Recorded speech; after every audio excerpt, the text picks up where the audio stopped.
They paid for my sister's college like it was her coronation. New car, tuition, designer dorm. Me, I worked graveyard shifts and ate ramen for 4 years.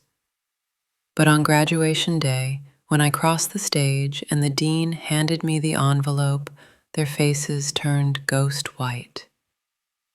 What I did next wasn't a celebration, it was a reckoning.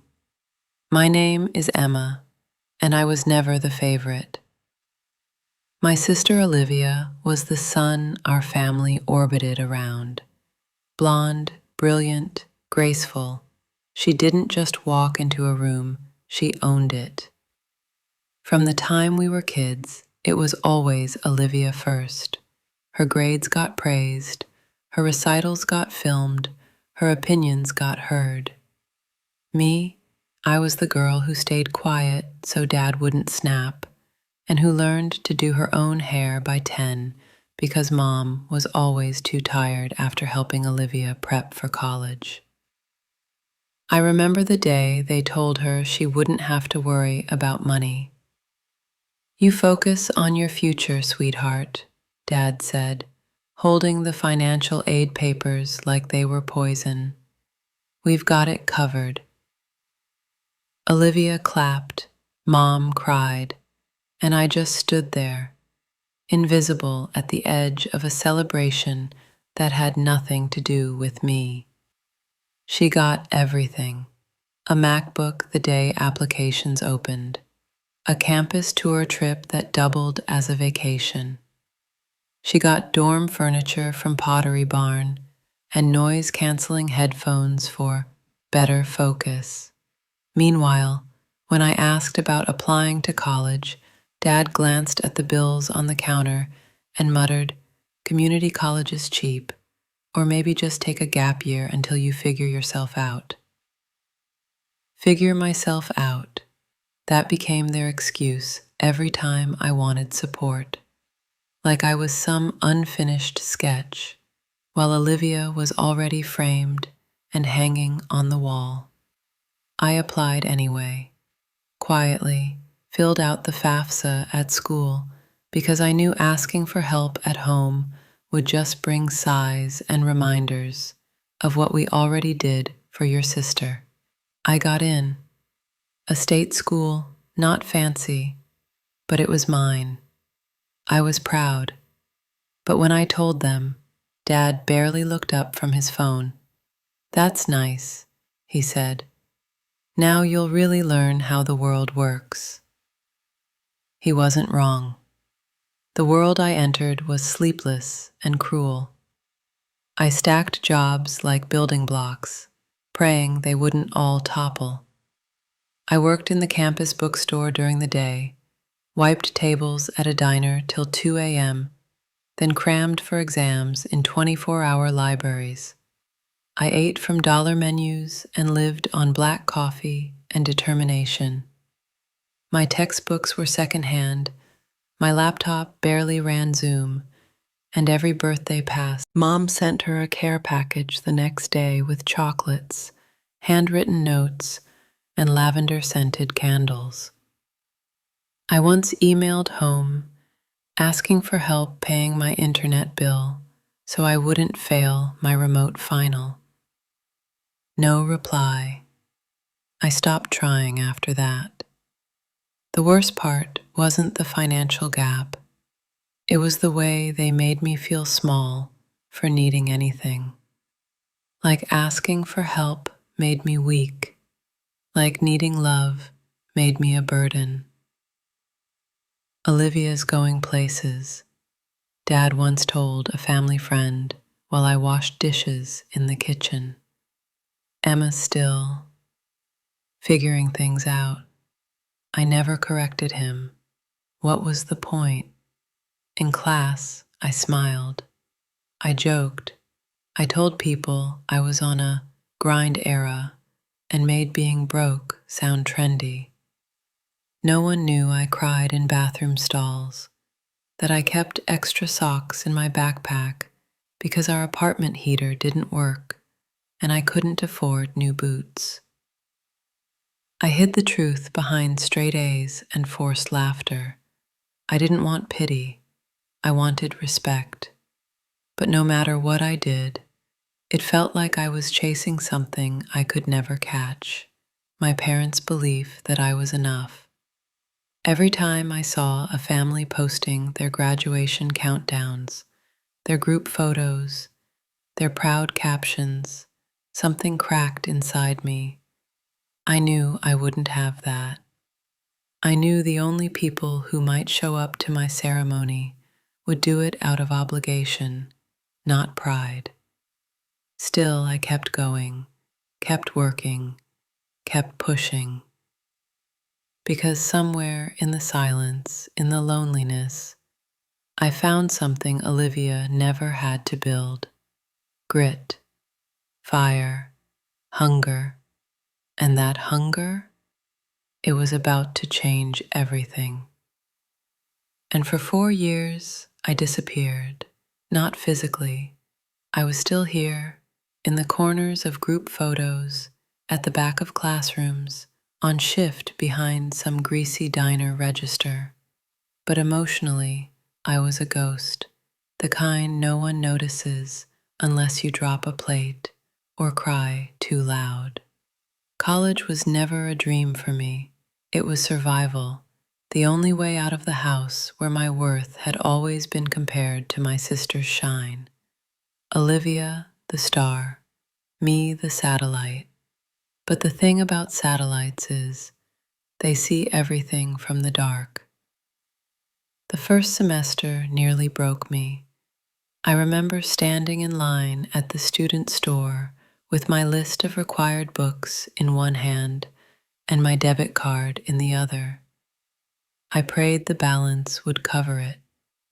It didn't. I had to put two back, used editions with highlighter stains and torn covers.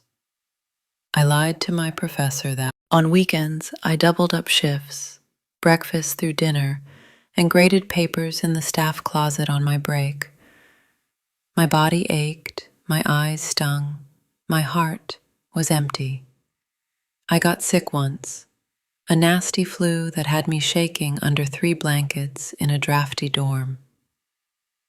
I called home, left a voicemail, told them I didn't need anything, just wanted to hear a voice. No one called back, not for my birthday, not for Thanksgiving, not even the Christmas I spent alone in a shared apartment, heating up a microwave dinner while my roommates went home to hugs and ham dinners. I watched Olivia's stories that night, twinkling lights, clinking champagne glasses, matching pajamas with mom and dad. Her caption read, "There's no place like home," and I wondered if I'd ever had one. The worst part? I had options, invitations, professors who saw my work ethic and offered recommendations for prestigious internships, advisors who told me I had talent, something special. But I couldn't take unpaid work. I couldn't even take underpaid work. Every missed shift meant no rent. Every hour in an internship meant an hour not earning tips.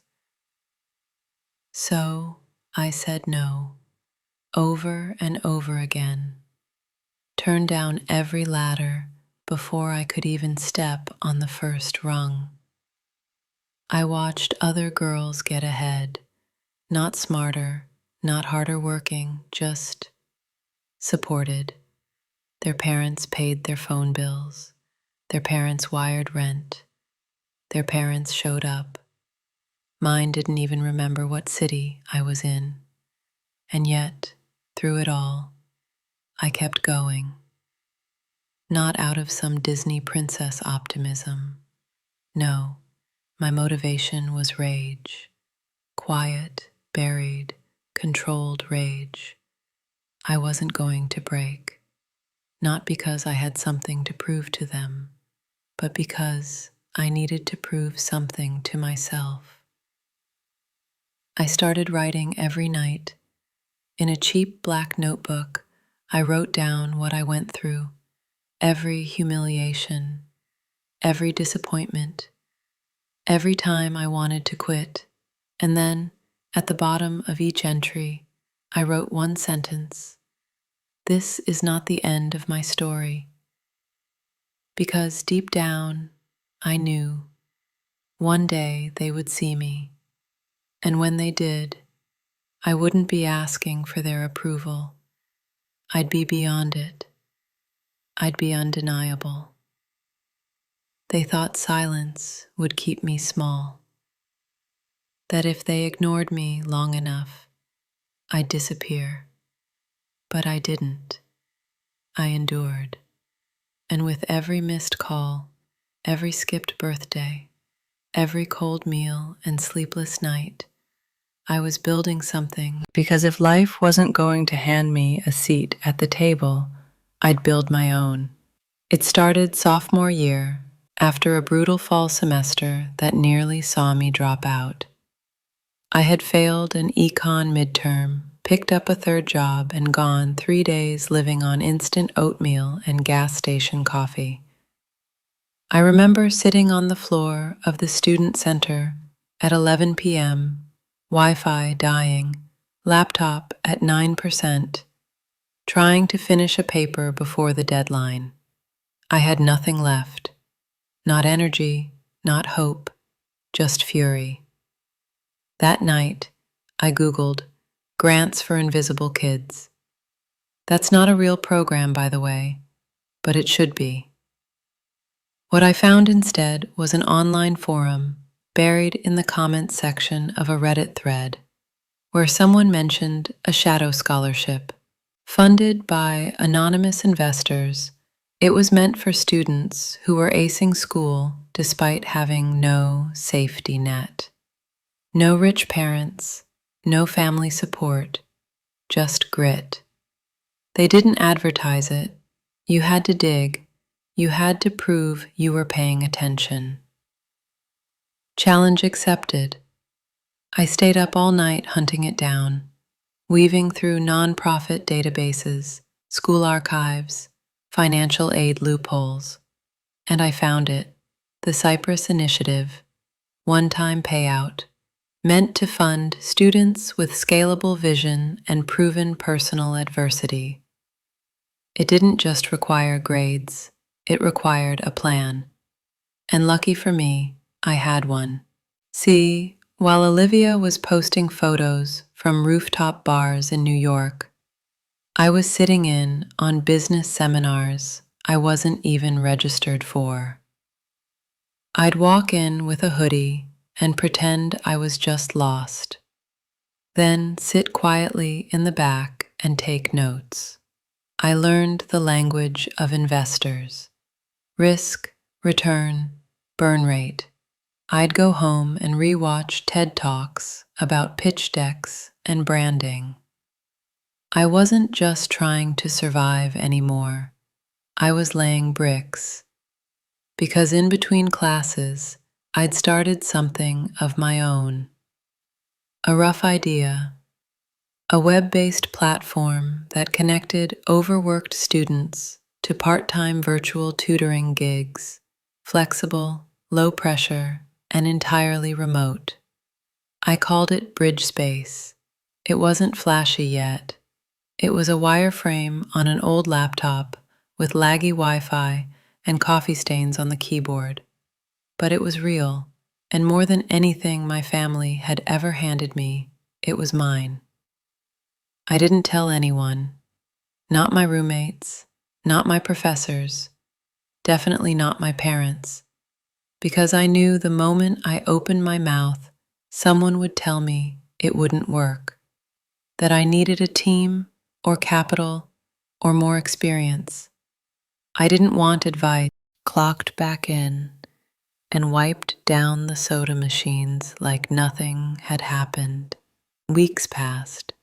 I didn't think about it. I couldn't afford to hope. Hope was dangerous. But then it came. An email at 6:03 a.m. on a Tuesday. Subject line, Cypress Grant a Wind. I stared at it for a full minute before opening it. Then I read the words that would change everything. Dear Emma, congratulations. You have been selected for the 2024 Cypress Initiative Entrepreneurial Fellowship. This grant includes $200,000 in unrestricted seed funding for your submitted project, Bridge Space. My hands shook. I reread it 5 times. Then I cried. Not loud, just a silent sob, sitting cross-legged on my bed in the dark, with a blanket around my shoulders and the radiator rattling in the background. I didn't tell anyone for days, because this wasn't about flaunting it. This was about finishing it. I called a student developer I'd met at a networking event, paid him a retainer, used the money to upgrade my equipment, paid off my student loans in one click, bought groceries without checking my balance. And then, finally, I ordered a cap and gown. Graduation was coming. And what they didn't know was that I was about to walk across that stage, not just with a degree, but with a future they couldn't control. And graduation day wasn't just about a degree. It was about everything they thought I'd never become. The morning of the ceremony, I woke up before my alarm. My cap and gown hung on the closet door, ironed, spotless, ready. I sat on the edge of my bed in silence, just breathing. This was the day I stopped pretending I was still chasing them. Today, they'd see exactly what being forgotten had created. I hadn't invited them, but I knew they'd come. Not because they cared, but because Olivia would insist on being there, to be seen, to post the story, to play the perfect older sister standing beside the struggling little one who finally made it. And just as I expected, I spotted them as I walked into the auditorium. Front row, all smiles, Mom in pearls, Dad in his old sports coat, Olivia holding a latte and fixing her lip gloss using the camera app. They were talking to a group of other parents, probably bragging about how they supported both their girls through college. It made my stomach turn, but I kept walking. Backstage, the energy buzzed. Faculty checked their clipboards, and the dean, a sharp-eyed woman with a voice like gravel and gold, motioned for me. You ready, Emma? I nodded, as I'll ever be. I could see it in her face, the pride, not the forced kind, but the earned kind. She had watched me claw my way up the academic ladder, one brutal semester at a time. She knew about Bridge Space. She knew about the Cypress Grant. She was the only person who knew everything. And she was the one who approved the final surprise, the one that would change everything. The lights dimmed. The ceremony began. Rows of names echoed through the hall as one by one, caps bobbed down the aisle and tassels swayed like pendulums, counting down to my moment. I kept my face calm, my breath steady, but my pulse was thunder. When they announced me as valedictorian, the room clapped politely, except for my parents, who suddenly clapped too hard, like they were trying to make up for every year they hadn't shown up. I walked to the podium, adjusted the mic, and looked at the sea of faces. 1,000 people, maybe more, all waiting for a speech full of hope and gratitude. Instead, I gave them honesty. Good afternoon. My name is Emma Carson, and like many of you, I didn't take the easy road to get here. My college journey wasn't sponsored. It wasn't smooth. It wasn't safe. I didn't come from Sunday brunches and care packages. I came from skipped birthdays, from silence, from being told, "You'll figure it out." The room shifted. Some students nodded. Some parents squirmed. I worked 3 jobs while taking 18 credits. I studied in staff closets and cried in bathroom stalls, and not once did I get a phone call asking if I was okay. But that's not why I'm here. I'm not here because I suffered. I'm here because I refused to quit. I didn't look at my parents, but I could feel them. Mom's fake smile twitching, Dad blinking faster, Olivia probably filming with the brightness turned down. People say college prepares you for the real world, but some of us came in already knowing how cruel the real world is. Some of us learned young that if you want something, you have to build it yourself, brick by brick, even if you're bleeding. A hush fell over the room. Then I paused, just long enough for the silence to stretch into discomfort. I stand not out of arrogance, but out of confirmation. They saw me now. I glanced toward my parents. Mom's hands were frozen mid-clap. Dad's mouth hung open. Olivia had lowered her phone and was staring, for once, without words. I closed the speech with one final line. To everyone who was told they weren't worth investing in, your future doesn't need their permission. Build it anyway.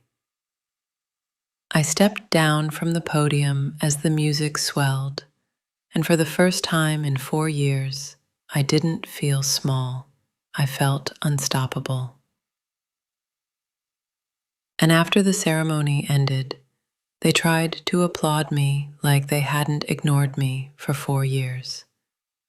The moment I stepped off that stage, diploma in one hand and future in the other, I felt it, the shift. The audience erupted around me. Professors I barely knew shook my hand. Classmates I hadn't spoken to all year called me brave, badass, inspiring. My advisor was crying, but I didn't cry. I had already bled every tear out of me in silent dorm rooms and empty parking lots. This wasn't the moment I broke. This was the moment I owned. And then I saw them, my parents, Olivia, standing near the edge of the crowd like they hadn't just been exposed in front of hundreds. My father was smiling like he still had control of the narrative. My mother looked dazed, holding a bouquet of grocery store roses. Olivia had her arms folded, her phone in her hand, but not recording, for once. They walked up to me, slowly, like they didn't know how to approach the girl they once dismissed. Like maybe, just maybe, they were afraid. "Emma," my mom said first, voice trembling. "Sweetheart, that speech, that was incredible," Dad cut in. "Just incredible." You really did it. I didn't say a word. We didn't know, Mom continued. If we had known how hard you had it, if you'd just told us. I stopped them with one raised hand. You didn't ask. Dad blinked. Come on now. We're here, aren't we? We showed up. You supported her future, I said, nodding toward Olivia. I built mine alone. His jaw tightened. Mom stepped forward, reaching to hug me. I stepped back, and for the first time, strategy. I caught a glimpse of Olivia out of the corner of my eye. She hadn't moved, just stood there, arms crossed, phone still in hand, expression tight. She didn't look angry. She looked embarrassed, and not because I had shamed them. I hadn't named them in the speech. I hadn't told the world what they did. But she knew, and worse, she knew that I knew. I had said everything I needed to without saying their names, and now the story wasn't hers anymore. For years, Olivia had been the face of the family, the golden one, the girl they paraded at dinners and in Facebook albums. But now, the cameras were pointing at me, the forgotten daughter, the one who turned silence into strategy.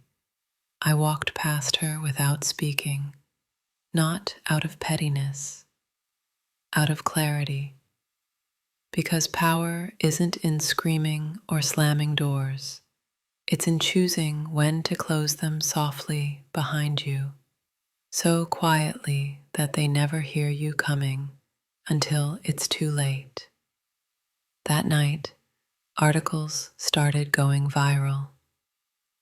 Self-made student secures $200,000 grant after working 3 jobs through college. Valedictorian's mic drop moment goes viral. You supported her future, I built mine alone. Hashtag Emma Carson trended, not for the tears, for the triumph. People messaged me. Professors invited me back to speak. The Cypress Initiative reposted my speech. Founders, CEOs, and venture capitalists reached out. My phone lit up like a Christmas tree. My name, the one they used to forget, was now everywhere. And back home, in that tidy suburban house where Olivia's Columbia degree hung framed on the wall, I knew they were watching.